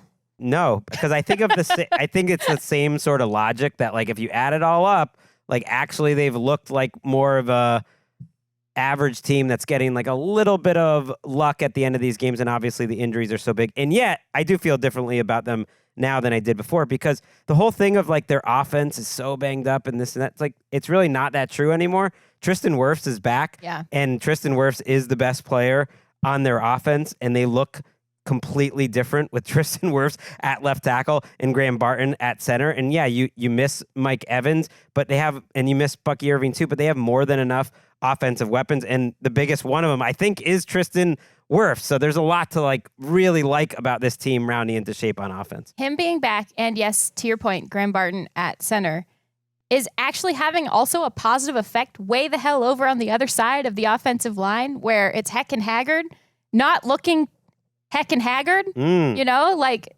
looking better. That was a total accident. I kind of love that. No, that was good. That felt like, planned. But I feel like this Tampa Bay offense is so surprising in so many ways. And one of those ways is the new heights that Emeka Egbuka seems to reach every single week. And with that said, I have my gavel. All rise, please. Ladies and gentlemen of the court. For this meeting of the Emeka Egbuka Club, here are the club matters for the week. Okay. Emeka Egbuka went 7 catches on 7 targets for a career high 163 yards and a touchdown against Seattle last week. And he's currently 4th among all NFL receivers with 445 yards. And Baker Mayfield has a passer rating of 145.3, specifically when passing to him. You may be seated. Great meeting. Yeah. I'd like to add an addendum. He's top 5 in yards per reception. Like he wasn't supposed to be a big player. 23 yards a catch. Top 5 in touchdowns. Sometimes the old regular stats are helpful because you know what he's not high in? His separation score. It doesn't matter. He doesn't need to be wide open. He's making contested catches. Yeah, he leads the NFL in tight window targets, including the seeing eyeball against the Philadelphia Eagles. And if you felt like that was fluky, he comes right back with this performance where you see, like, you get a quarterback who was willing to try anything at any given juncture to get yards. And Emeka Egbuka is there for it, and I'm excited for this matchup. I'm gonna stop doubting the Bucs at this point. They're gonna come back in the fourth quarter and win this one again. But I also not doubting the 49ers, especially in this matchup. So we got to pick these games for game day view. Mm-hmm. My picks were a little chalky this week, and that might have impacted my upset pick in this one. But the other thing to keep in mind, Patrick, is that Kyle Shanahan, he's got ownership of a couple coaches out there. It's not just Sean McVay. If you look at these Bucs 49ers games over the last 3 years, they have been one-sided, and that was enough. And I know some of the scores were close, but if you look at the yardage, they weren't close, and the 49ers won all the games. That was enough for me to be like, maybe Shanahan, with a little extra rest, is going to do it to another coach that he kind of has won over the years against, Todd Bowles. Perhaps even following a Shana plan, much like Clint Kubiak, his old protege, just demonstrated on the circle a player, target the player. We all love Jacob Parrish. I am really impressed by what Jason Light has done this year with this draft class, and Jacob Parrish has such a promising future, but Seattle went after him. Clint Kubiak did the old Kyle Shanahan circle a player, target the player. Some of those plays, though, I just felt was like great offense beating very good defense. And that's fine. He was right there. That to me is what this game will have to be, because it is very clear to me from watching last week's 49ers game that Kyle Shanahan trusts Mac Jones to throw it around. I mean, yes, he's hitting the short yardage plays against that Rams softer zone. At the same time, Mac Jones is not afraid to throw the football, and a game like that, them coming through the game like that with a win, to me, he's going to trust him to try to execute this whole, the thing he always does, which is poke around, feel around the back of a defense, feel around the middle of a defense, try to see where the vulnerabilities might be. Now, I'm not calling Jacob Parrish a vulnerability. I think he's a great player, great young player. But this Bucs defense has been back and forth in terms of defending the pass. They've been great against the run. Defending the pass has been a little bit up and down. And so I think that's where Kyle Shanahan sort of tries to circle different guys on the whiteboard. That's all. It's exactly the calling card that he's used, especially against groups that have dealt with some injuries for years, and it's worked for him. And I think the circling, though, to be able to do it with Sam Darnold and the way he's throwing the deep ball, and Jackson Smith and Njigba is a little bit different. Yeah. When you're asking Mac Jones. Jake Tungus. And it's not confirmed that Brock Purdy's out, but the reporting from ESPN's Dan Graziano said it's unlikely Purdy plays this week. I think it's not necessarily the high-flying affair that the Seahawks almost got the Bucs on last week. I agree. Especially looking over where the Bucs generate so much of their offense. They get more run after the catch than anybody in the league, versus the 49ers being so good at preventing that with arguably the best player in football and Fred Warner back there preventing it. And, he's been so consistent in that it kind of gets lost sometimes how good Fred is playing, where when Devin Lloyd is having this career resurgence, it's he's playing like Fred Warner. Right. He's so good. That's how good and how consistent he's been, and I think they need him in this one. No Pearsall, no Juwan Jennings at practice on Wednesday. That's disappointing. You thought maybe with the extra rest, and we still have the rest of the week to go. It's going to be similar group than what you saw to what you saw last week. I thought they made the most of it. Now it was a worse secondary, I think, but I think and worse linebackers for sure. But I feel like they made the most of Kyle Shanahan and company made the most of the group that they had last week, and their defense played well too. I've seen some wild Mac Jones takes over the last. I know we're not going to do any of that. We're not doing that. I'm a Mac Jones believer and supporter, and seeing him, this doesn't surprise me. But let's calm down. Yeah, I'm not doing this. Who's the number one offender in this? Let's get it. Well, there was one about they probably, I think Ryan Clark said they probably would have won the Super Bowl if they had drafted Mac Jones back in the day. That's pretty high up there. I saw one Jets writer, I can't remember, getting on the Jets for signing Justin Fields instead of Mac Jones. Hey, newsflash. If Mac Jones was on the Jets, it would not be going well. No. With Josh Reynolds as his number 2 wide receiver. What are we talking about? I think you brought up Fred Warner earlier, Patrick. I think that becomes important. Bucky Irving obviously being out is huge. I've been not surprised, but Baker Mayfield has seemed to take even a step forward in how he's seeing the field as a runner, and picking up some of the invisible yards is kind of there. And that's where I think Fred Warner really comes into play, because the number one deleter of invisible yards that a quarterback can pick up on the ground would be Fred Warner. And I think that his vision and his understanding of where Baker Mayfield wants to go with the ball, especially when he's creating like that, becomes pretty important in this game. It's kind of Fred versus Baker, and I love it. Shout out Rachaad White, who might be the best backup running back in football too, Yeah. and definitely a top 5 pass protecting back. So like someone you're really happy to be in there to stand up to some of those blitzes that they'll send. And looking at the way he's running this season, I'm wondering. I want to go back and look at the injury reports last year because I feel like Rachaad White during a stretch, having Bucky Irving being able to take that load off of him really helped. And I think he might have been dealing with something because he looks great. Yeah. He looks great right now. And having, obviously, with Wirfs back, caving in that side of the line for that touchdown. Yeah. Free agent year, Yeah. Rachaad White. Again and again. He's on the list. I'm impressed with how they built this team, guys, because Dire Straits, you look at some of the injury reports they've had, the guys are out earlier in the season. I think both of these teams right now are putting on some pretty solid displays of roster rebuilding or stocking depth. In the case of the latter, it's the Bucs. In the case of the former, it's the 49ers. Some of their rookies are really showing up, and their second-year players are really showing up. And their adjustments. I mean, that was maybe Kyle Shanahan's best coach game last week that I've seen. And then, Todd Bowles, King Grizzard, the entire group are making the most of all of these different adjustments they've had to make. It's kind of like now these two teams are like sort of built for this and meeting each other at such a cool moment, I think, in their season. This will be fun. Another Jourdan coded game. Do I get to steal this one? No, you can't have them all.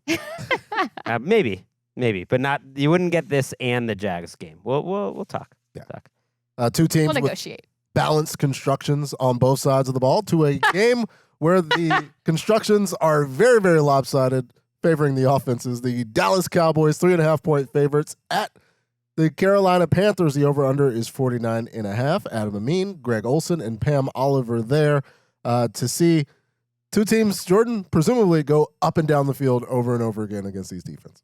But Oh. Dallas's defense looked better. I mean, yes, factor opponent in, sure. But they've looked better. Right? Better. I mean, They had 5 sacks. they let Breece Hall go up and down the field. 5 sacks, 14 quarterback hits. Yes, Rico Dowdle, revenge game, He's gonna try Patrick. so hard. He told them to buckle up. He said, Yes. "There's a reason they had me there for 5 years."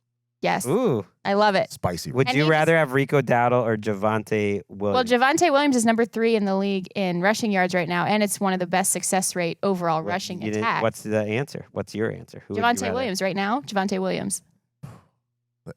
Both guys can be I good. know. I love Rico Dowdle. He's It- great. Considering the way things are going for the Dallas Cowboys and for the Carolina Panthers, I think the exchange worked out for everybody. Because Jerry, as he is wont to do, although Javonte is making the same amount of money that Rico Dowdle is, Javonte's had a little extra, although Rico Dowdle has 1 start and 1 200-yard game, so that's also he's on pace. pretty impressive. There was this play in the Jets-Cowboys game where Javonte was hitting the behind the line of scrimmage, which hasn't happened a ton, on a 3rd and 2, and he just threw those Jets defenders off him, made a move, got the first down, and then they score a touchdown on those drives. And I feel like there's been a lot of that, but there's also been a lot of great run blocking. If the Cowboys offense had fallen off a cliff the last week or two, you'd be like, it's not fair. They only have one of their offensive linemen playing. They're literally with 4 backups and their worst starter. It's the starter that's in there was rotated out a couple weeks ago, Terrence Steele, essentially benched. And so you have a group of backups and they're putting up 400 yards. That's pretty awesome and shows how awesome Dak Prescott is and a good job coaching and a good job those backups have done. Yeah, I love it. I mentioned this last week. I kind of get excited and a little tingly with what Schottenheimer and Prescott are together as a group. Our friend Dave Damashek, the legend, I was talking to him about his famed bit/seg that he does, Jenga pieces, right? We didn't get to it on his show, Football America, great show. But we talked about how Clayton Adams, the offensive coordinator who was previously with the Cardinals, now with the Dallas Cowboys, and coordinating and designing this run game, that the players clearly are coming alive and are feeling it and making it come to life. The Cardinals are one of the worst, and this is before they lost their running backs and before they lost Tip Ryman as a blocking help. the Cardinals become one of the worst rushing success rates teams in the league. Cowboys become one of the best, but you see the vision. Clayton Adams was the Jenga piece. Yep, Yes, that was it. Clayton Adams was the Jenga piece. That was what I was saying is like, it's rare that it's actually, you see the theory and actually apply the theory, and then everybody buys into the theory and the players make the theory come to life. And it's a completely different Cowboys rushing attack than I think many of us expected. And I love seeing it. And I think it's good for Dak Prescott. I think the reverse is true as well. Dak Prescott is making all of this sing. It's fun to watch. It was a play calling clinic against the Jets. The screen to Jake Ferguson where he scored the touchdown. If not for him like making a move to celebrate before he went in, he would have been untouched from 22 yards out. And just to see guys schemed open in an offense where it's been really relying on Dak to make these tight window throws down the field for years. Like this has been a thing that's going on for years, and they've solved that. And I'm just excited to see Carolina in if they can go 2 weeks in a row, looking solid on offense. And credit to Xavier Legette. Not only did he catch a touchdown last week, but go back and watch those Rico Dowdle runs. Oh, there's a lot of 17 out front paving the road for Rico Dowdle. And so if they get like a performance like that, it has that promise, not necessarily to catch on to the feeling of the run last year, but some of the promise. Well, they could be 3-3. This is a huge game for these two teams because one of them, like either the Cowboys are going to have a winning record or the Panthers are going to have a 500 record after 6 weeks, which is going to feel like a minor miracle considering how they started out. It's a good test for the Carolina run defense, which looked better last week, and it's looked better overall this season against Dallas. I'm going to miss having Eric Collins on the play-by-play, though. I loved it. He's great. He was in the booth for that Panthers-Dolphins game, and apparently he is low enough on the Fox depth chart that he is not in the mix this week. Give me more Eric Collins, Fox. Give me Eric Collins right now. Tungo Bailoa has Waddle. He's open. Touchdown. And Donald, look at him. What kind of speed do you get, young man? To the end zone. Achan, did he? He did. Look at this. Donald still on his feet. Caught back in the end zone. Xavier Legette. I love it so much. Give me more. Need that energy. Need more Eric Collins in my life. I loved it so much. I also loved this. So I called the Panthers an anomalous team because they do enough to have some sort of breakout quarter or half. In that case, it was the Falcons game itself. They do enough to just like pull their fans back in, give a little hope, and then it's shattered the next week or like at the very end of the game. That's when they make their comeback, just when everybody. So I want to see some consistency, right? So I've called them this. I got a really great message from a listener of our show, and I'd like to read it to you guys. Please. So this is from Cameron J. And Cameron J says, J-Rod, recant the anomalous Panthers statements on the pod at once. As a longtime listener and longer-suffering Panthers fan, this team is a moribund berserker. Only dangerous once it's wounded, only effective after self-sabotage. A mad, dying thing that fights hardest when it shouldn't. Cheers from Canada. It makes sense. It's so good. It's a very Canadian email. Love it. I loved it so much. Cheers from Canada. They were down 17-0 on 4th down, and the animal was wounded. And Bryce Young comes out there, like, they run play action. He's in the flat, dead to rights, like ducks under 2 defenders and hits a first down. It's, he had 2 of the best plays, and you're talking about one of them. And if you're watching us on YouTube, you can see it. That 4th down play by Bryce Young, where he ducked under the defenders, was like one of the best, maybe changes the season types of plays that we've had all year. You mentioned it, like free rusher in. They're down 17-0 mid-second quarter at this time. He puts a couple moves on, makes a man miss, hits the touchdown. And then later on in that drive, I'm going to present to you, and I know it's not as flashy. This isn't quite throw of the year candidate, although the 4th down play might have been one of the plays of the year, especially considering the situation. Like, they're not Just winning the way that he game if he bounces doesn't off hit the it. defender. Great diving catch, too, by Tetsuo McMillan. But this touchdown throw that he made later in that drive, I know it doesn't look crazy on the TV it looks copy, crazy. But the anticipation and the heat that he put on it to be absolutely perfectly caught by Leggett on the all-22 version was just outrageous. I want to put that on the Throw of the Year candidate nominee. You should. Let's do it. I mean, looking back, also Xavier Leggett's getting tackled. Yeah, and Bryce Young cannot see him. It's an anticipatory throw. Yes. That's the point. Ton of anticipation throws in that game by him. Yeah, like onions on that throw in that game. And I feel like, only dangerous once it's wounded, only effective after self-sabotage. Shout out to that Isn't that emailer. I love it. But doesn't bode well for this week, by the way, because they're not really wounded. And Bryce Young does have a tendency this year to start catastrophically. There's 3 of the 5 games where he's had like multiple turnovers right at the beginning, and then he's rebounded a couple of the times. Shout out to the Cowboys who are just like figuring out their team still too. Yeah. They just keep like naming new starters. I think Nate Thomas might keep a starting tackle job even when Tyler Guyton's back. Shamar James came in at linebacker last week, looked like better than their starting linebacker. He might be a new starter. James Houston is better than their edge starters in general. They're playing him. They bench Kyer Elam. Like they're still just like figuring out who their guys are. I applaud that, and they've done a good job. It's almost like adjusting. you have to do that when you trade one of the best players in the world Right. before the season starts. But How also- about that? But also before the season start, Greg pointed out that Schottenheimer was going to be very, very good as a head mean, coach. Yeah, well, we were in. Yeah, They're we 2-2-1. I'm saying, Let's not considering the circumstances. The tape says it. They got the juice. Him and Prescott together. That's something cool. I believe it.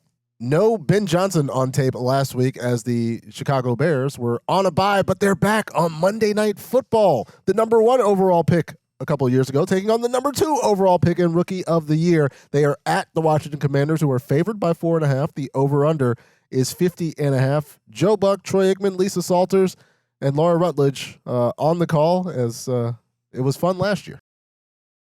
Bears at 8 deep. 4 of them at the goal line. They bring 3. Daniels backing up. He's just going to have to let one fly. Goes to the right side. Steps away from the defenders. Gives himself some time. Now steps up, fires. Heads towards the end zone. It is...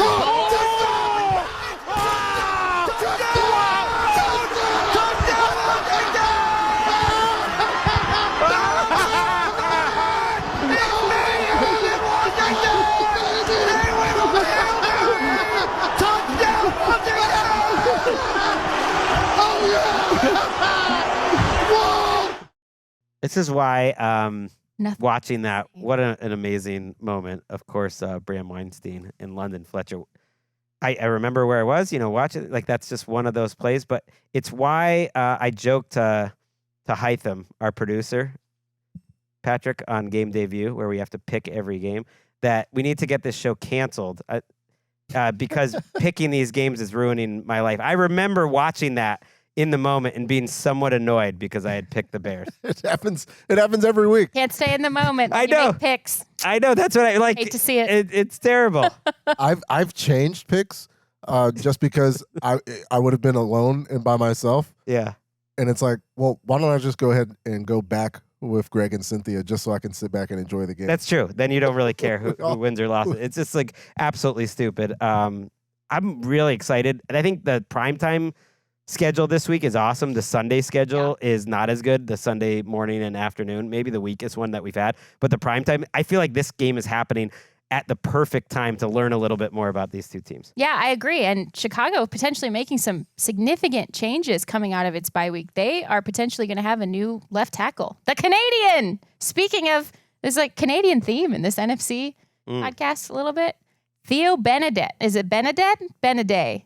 Theo Benedet. Hopefully we're not hearing his name a lot on the broadcast. That means he's probably playing well. But he had a strong camp, according to reports out there, and changed positions from the right tackle to the left tackle. And Ben Johnson is sort of coyly like not naming who or whether they're going to change or who it is, which has prompted the local people to do some digging of their own. They think it's happening. And he did start against the Raiders as an injury replacement, and now it's like, will he just start when everyone's healthy?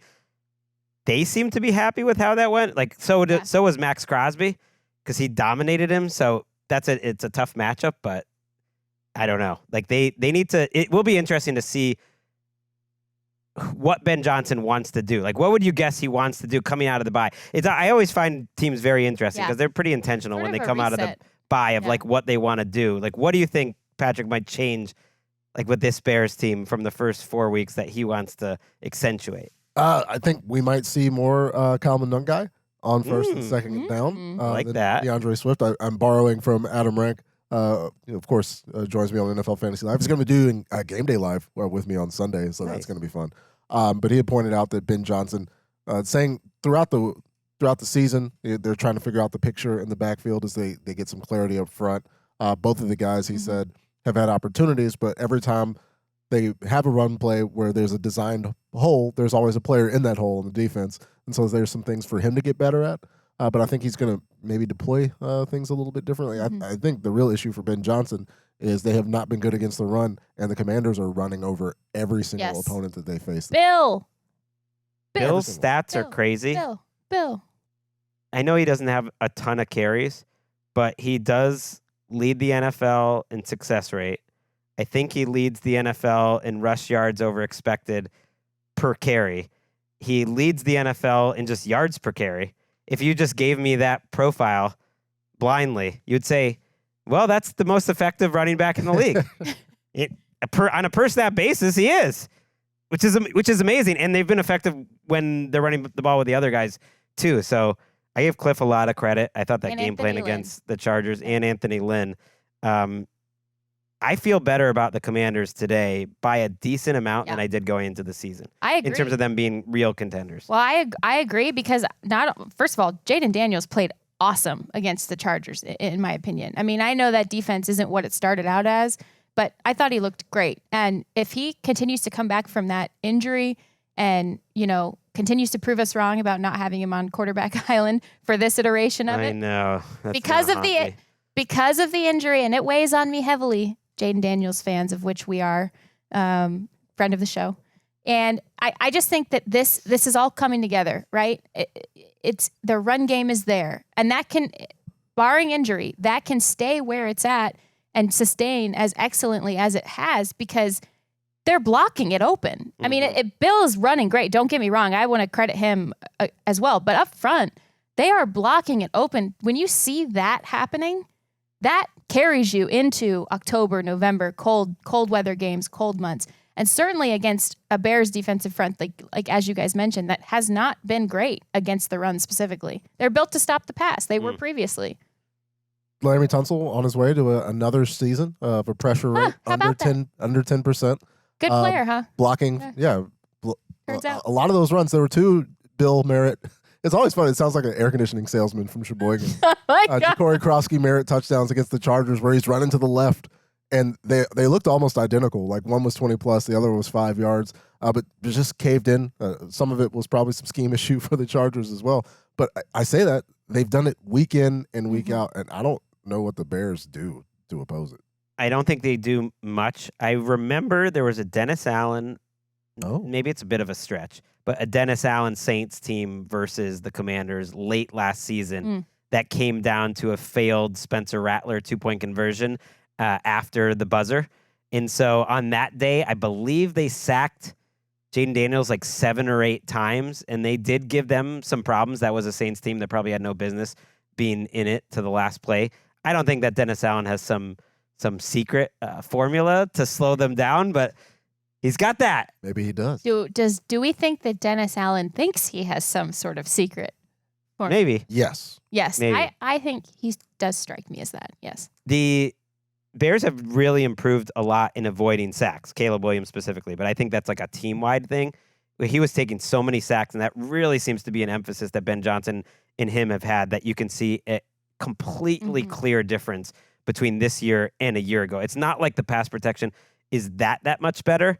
It's just that Caleb Williams is at least bailing on the play or scrambling or throwing the ball away. So that's all good. And the Commanders, for the most part, have looked pretty good up front. My guy, Jerry Newton, who I never cashed in his stock, having loved him coming into the draft, is starting to make some noise. Like Johnny Newton. Johnny Newton, not Jerry Which, Newton. for someone who's your guy, Yeah. It's Jourdan Newton, technically, with a capital Z. But yes, that was a bad job using the shortening. I'm really curious to see what happens in this game. Nothing would surprise me. It'll be fun. Maybe the Bears come out and make a statement. All right, let's take a quick break, and then afterwards we get to the game.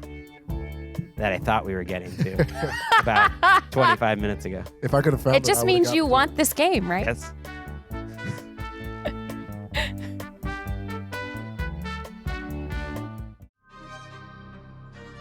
That's right, we're back. It's my most anticipated game of the week because it's the one announced by Kevin Harlan. Yes. Yeah. God on the call as Joe Flacco. Stop calling him old, folks, because what's that saying about the rest of us? Okay. Joe Flacco traded in the division to the Cincinnati Bengals to solve all their problems. Jourdan, they're taking on, once again, a team he's already beat this year because quarterback wins are definitely a real thing that we should evaluate. The Green Bay Packers, who are favored by 14 points. The over-under is 44.5. Greg mentioned it. Kevin Harlan, Trent Green, Melanie Collins on the call. Is Joe Flacco the answer for right now? I don't know, but he's playing. According to Zach Taylor, he's playing. He's gonna. I trust Zach Taylor on this one. I do too, and he's already, That'd be something if he was wrong. like, just kidding, guys. The old bait and switch here. It is a team that feels like it has not played football in years and years in the Green Bay Packers because of how long ago that game against Dallas was, and a team that seems to completely have forgotten how to play football. So let's see how this works out. Right. You think about the Bengals, and yes, they should have made a change at quarterback, and we talked about this already, so we don't need to repeat ourselves. But Like Jake Brown. I don't think it needs to be ignored that this is by far the worst team in the NFL the last 3 weeks. I mean, it's not even close. I would argue, Patrick. There's some folks in Baltimore that might disagree.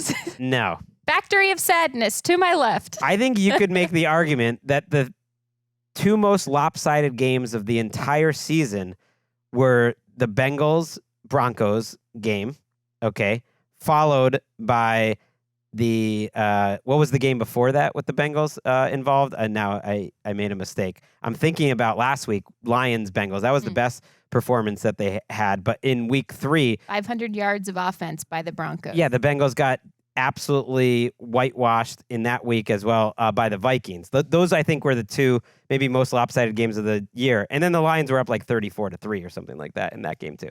I mean, they were awful in every respect. And I saw this thing about like Andrew Whitworth, who obviously is as good a source as humanly possible on the Bengals offensive line, saying they need to spend more resources on their offensive line. I'm thinking, well, you have your best player as a first-round pick that you spent that resource, and you had one of the highest-paid tackles in the league at left tackle, and you have a pretty high pick at one of the guard spots, and you've spent on the 3 contracts in Alex Garris. So subtext though, if I'm seeing that, because Witt is very aware of those things, those details. The subtext to me is needs better coaching, needs better scouting of talent. Well, that's what I think he means by more, because you're paying those people in too. depth. They didn't get anyone this year for depth, but they're basically starting the guys they expected. I mean, I'm looking back at like a guy like Hakeem Adeniji, right, who was with the Cincinnati Bengals. They had success. Of course, they went to the Super Bowl. They try to upgrade the offensive line. He plays 53 snaps for the Dallas Cowboys last week against the Jets, and the Cowboys look like world beaters. They've got other Jonah Williams looking successful in other spots in starts where you start to wonder, like, this is franchise team related in terms of the issues up front, which is why the Flacco move was so iffy to me, where it's like you can't protect Joe Burrow or Jake Browning, and now you're asking Joe Flacco to just come in here and get thrown statue ball. A Packers defense that's gonna, like, Joe Flacco's gonna get hit. And I understand he's got like a per win bonus rate on his contract, and so he wants to go somewhere where we could start and play. Like at one point, like, is it worth it, Joe? Yeah, but I don't know if they're sitting. I mean, I guess probably he has some say in it, right? Do you want to do this? Yeah, that's what I'm asking. Like, really? Do you really want? But I better than sitting in the room with Shedeur and Dylan Gabriel. so I think for him, middle child. it just seems more like, if this is gonna be my last season, I'd like to go throw the ball to T. Higgins and Jamar Chase and see what happens. He's a confident man, and I hope they get it blocked up so that he can do that. But in this game, forget it. Yeah. So this is to that point. I am so excited and interested. Maybe not enough to want to take this game from you, Greg, but why is it my game again? You were so excited about it. Yeah, this is the Gregg Rosenthal game. You want to see Joe Flacco? The late window is quite interesting this week. You got that great 49ers Bucks game. That's mine. And then you also have the Raiders, Titans, and Bengals, Packers. I am really interested to see what this Green Bay Packers defense looks like with this time off to actually take a break. A lot of times the bye weeks are pure rest, right? Unless you're a team that has some serious fiddling to do. And I would count, we just talked about them, the Bears maybe up front with what they want to do with their offensive line being one of them. And also this Packers team with this defense, because Micah Parsons, best pass rusher in football right now. Argue with Myles Garrett. I wouldn't want to do that. I already did the would you rather, where apparently instead of being followed around by cats, my choice was just to get a surprise hit by Myles Garrett at any point.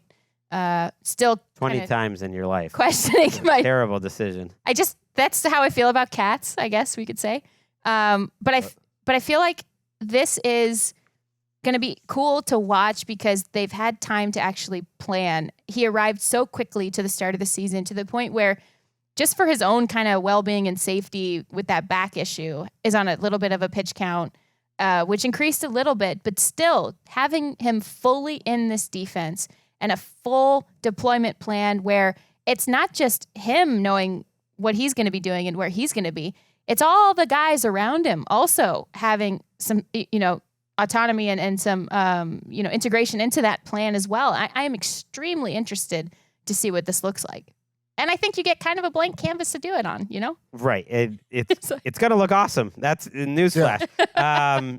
This team was consistently dominant on defense for 3.5 games, too, before suddenly the Cowboys just kicked their teeth in for a half, and that'll happen. But they were pretty great before that. This is going to be a blowout. Maybe I'll take it, though. Yeah. Just watch your guy, Joe. Is this our Survivor pick this week? Out there. Yeah, let's just keep going against the Bengals. I kind of forgot about Survivor. Yeah, we'll chase the Bengals. We'll take the Bengals. We'll keep following the Bengals. It's me. Until they get, in the division, but it's like I get points. I see Quab and Eric back there. Good job. I care so much about this. Survivor. They know. I mean, we already all lost. No, but we all win together. Together is how we approach things. Together is how the Bills will try to bounce back from their first loss of the season on Monday Night Football. They're back in prime time. This time they're on the road, though, at the Atlanta Falcons.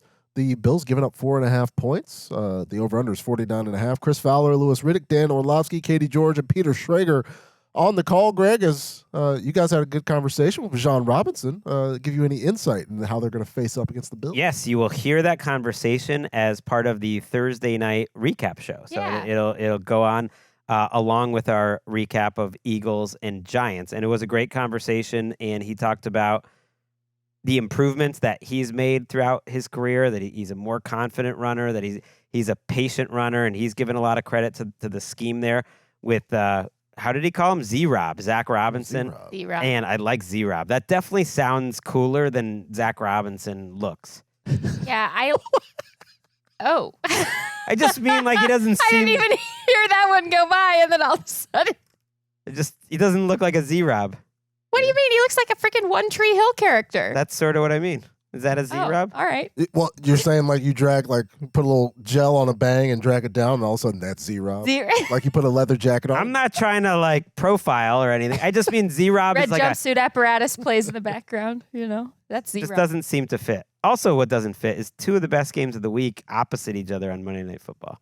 We've only got 2 more of these ever, according to our boss, Roger Goodell. So this is one of the last 2. Next week is the very last one. But this one annoys me. I wish these 2 were separate. They all do, to me. Me too, but this one especially. A noted shield robot. I don't want to have to... The whole point of primetime is being able to put singular focus, and all of us collectively on social media are having a conversation about one game.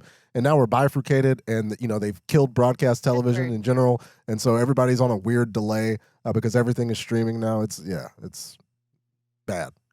Prime time, bring it back. He's got the gavel. Yeah, it is. It is. The NFL agreed with you, and they say this is all going away next year, but it was just still stuck on the schedule. I just wish they did the thing that we were up till 1 a.m. on the East Coast for this game.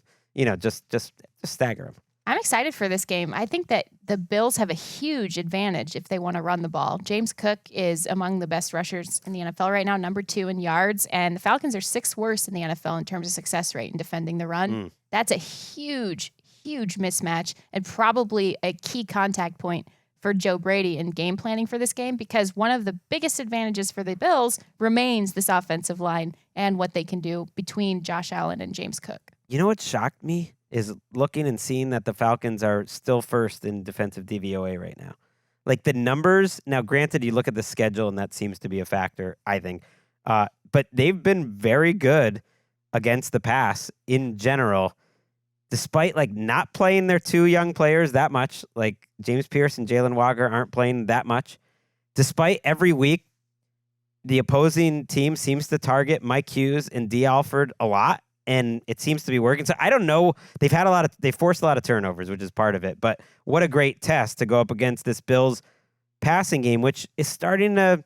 It's been amazing, but I think they're wondering, like, do we need something else? Do we need a guy that can go down the field and make a big play? Because they are right now kind of a station-to-station type of offense. It's felt kind of Eagles-ish Yes. For the Bills. Good pull. Where they kind of wait to deploy late when they need it. And it's like, all right, Josh, hero ball engaged. Get mad. And so, like, I think they have to kind of take the governors off in this game because the Bills' defense continues to be a problem. And especially when you've got guys like Drake London and, you know, to some extent Kyle Pitts, but especially Bijan Robinson, where they get loose in Forget the to some expense. It's just happening. Yeah. The Pitts Breaking tackles. What I see for this early is for them to scheme up a lot of like quick like yak slants and screens and dare the Bills defenders to tackle in space or in the middle of the field, where they've both places where they've been having issues actually wrapping and pulling to the ground. This is where I think they try to go fast early and they try to really hammer them with those specific types of plays with those players, with Bijan, with Kyle Pitts, with Drake London, to try to dare you to tackle them, because the Bills have still, you know, slight improvement up front. Last week, Deion Walker's playing well, but there's just not a consistency week over week in how this defense is containing players.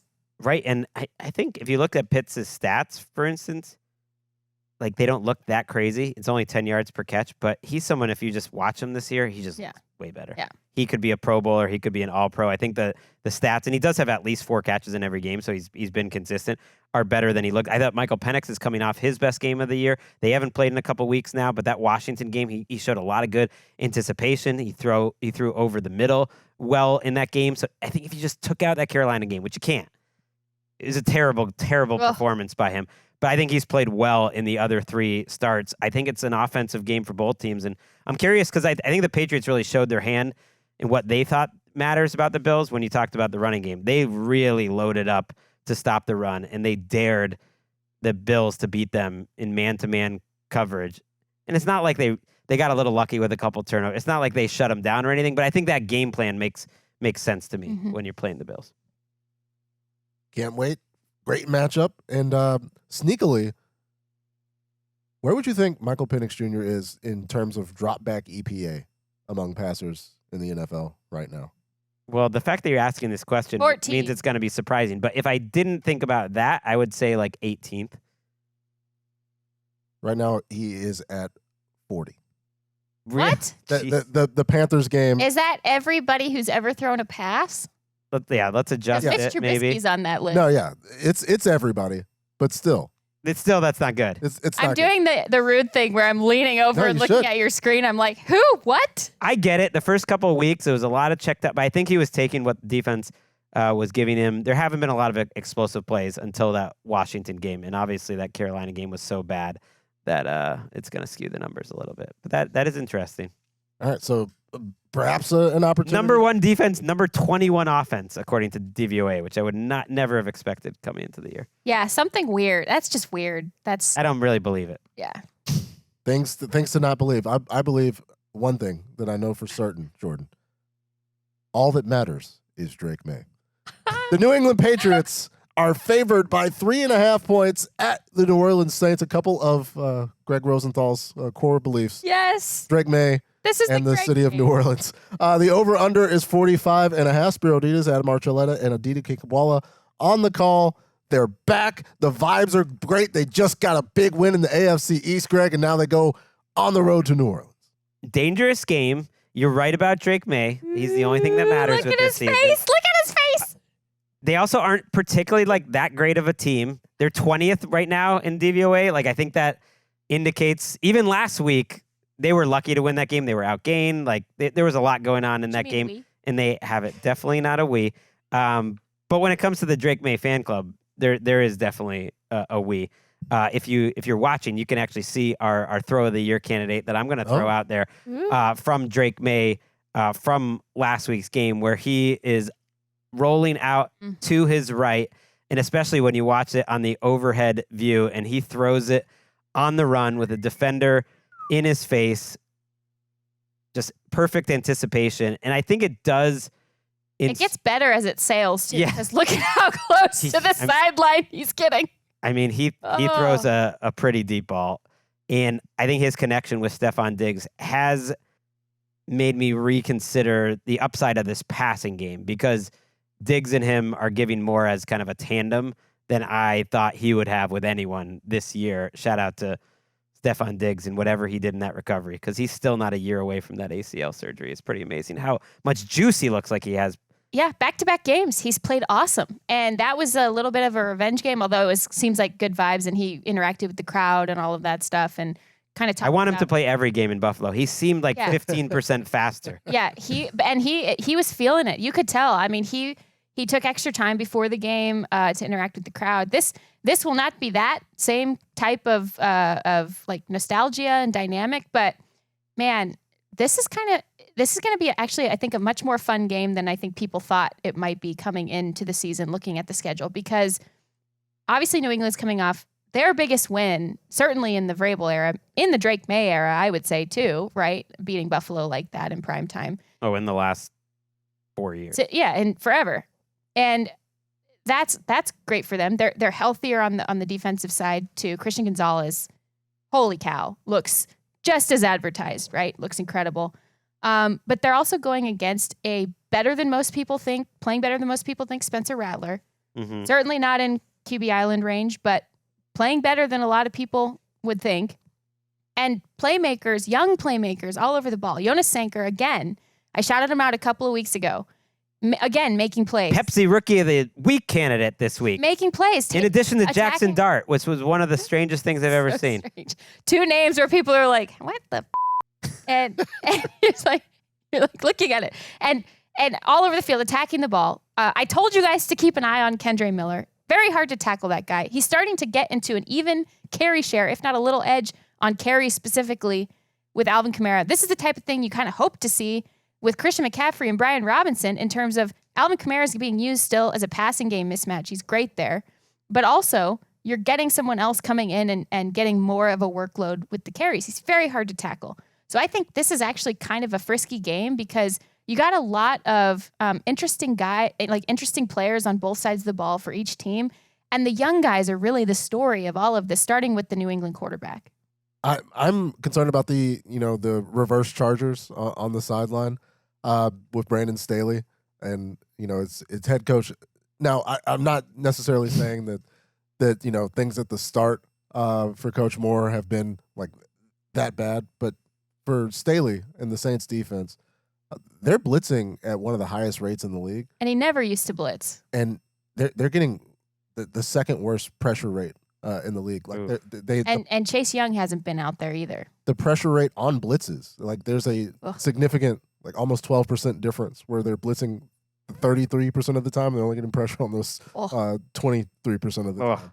And so, like, even when they're sitting in the house, they're not getting there, and it's not going to work against 17. My take again in this game was like these two teams are not that different other than the quarterbacks in terms of their overall ability. And that's a pretty big difference. I think the Patriots have a dude, that a QB Island worthy dude, and the Saints have an offense that's punching above its weight. It's like 23rd. But they are different because the Patriots have pass rushers. Yeah. Both teams are thin. The Patriots might even be thinner. Once you get past like the best 15 players on the Patriots roster, it's one of the worst rosters in the league from 16 to 53. I really do think so. It falls off a bit of a cliff, but their top end talent is much better. And the Saints, their defense is one of the 3 or 4 worst in the league, and their special teams is one of the 2 or 3 worst in the league. Their special teams has really cost them. So this is a game that the Patriots should win, but it's kind of an interesting test. I said it for the Colts last week, for instance. Okay, you're a heavy favorite at home against the Raiders. I don't think the Patriots are as big a favorite this week, but this would show me something if they can back up what was a big win. I don't even care if they cover this game. Just find any way to get a victory. And if they're a playoff type of team, which is now, I think, realistic to expect that they could get a 7 seed or something, then you got to win a game like this. It's two rebuilding teams, both rebuilding for very different reasons. One who has their quarterback, the other who still has obviously major questions at the position. And they're both kind of teams that play a little bit, more so even now. The Patriots, I think, have opened it up a little bit as well, playing as if, what do we have to lose? You know, like I see that even though the Saints are losing almost every week, last week excluded, I see that from the Saints. They've been in 4 out of 5 games. And they don't have the guys. They have a major position holes to fill. And so do the Patriots. The Patriots are behind by like 3 draft classes at this point. So it's like both, I think, in terms of, you know, I think this becomes a tight, like a little bit tighter of a game because it's like, okay, neither of us have anything to lose. Expectations were already low, right? I think higher now for the Patriots after winning the game that they did, but you never know. I mean, I don't know. I see the Saints making this tougher on the Patriots than I think, again, people who haven't watched the Saints all year would expect. It's also the big expedition, fan meetup, field trip for the Saints block party. Yeah. Yeah. The Saints traditionally perform very well that week. I'm going on with Adam and Ryan this week, so check that out. Just really quickly, I wanted to do a Will Campbell check-in for you. Been fine. Yeah. Probably coming off his worst game. They gave him a lot of help in that Bills game and wasn't amazing, but good in the running game. He's been fine, which is all you can expect. Well, just for you, I thought I'd pull a PFF.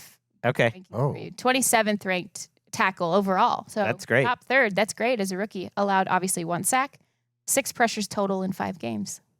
Very good. Hopefully it is very good, Greg. Hopefully it's a great game. My game. I am taking that one for sure. I just want Drake May to have like a statistically untouchable game so that Mike Vrabel will finally give him a game ball. He's given 2 to Andy Borregales, the kicker. Mm-hmm. He's given 0 to Drake May. It's on people's radar in New England that like Mike Vrabel is negging Drake May, and he won't ever talk about like too positively about Drake May. They all think it's calculated. But Borregales, wow, got to hook that guy up. What a complex psychological. I don't know if he's doing it strategy. intentionally. I don't know. It's cool when the kicker hits a game-winning field goal. You give him the game ball. I get it, but a couple of weeks ago, like May, I'm actually galaxy banding our quarterback to make him try it. They had that Panthers game. He had like 3 incompletions, and they put up a 40 burger, and he's like, "Hey, let's give it to like Greg, Mac Hollins." He always gets the game ball in your heart. There we go. That was it. Preview shows. We did it. We've done it. As we mentioned, we're going to have Bijan Robinson on our Thursday night recap show. That is the next time you will hear from us. Me, Nick Shook, in the feed, talking a little Eagles-Giants. That's it. I'm over the jet lag. Oh, he's back. Declaring it's over. It was over when you picked up the Snickers bar and swung it. That's why you got to watch the show, because you never know if I'm going to use something as a foreign object and just take you out. See you Thursday night.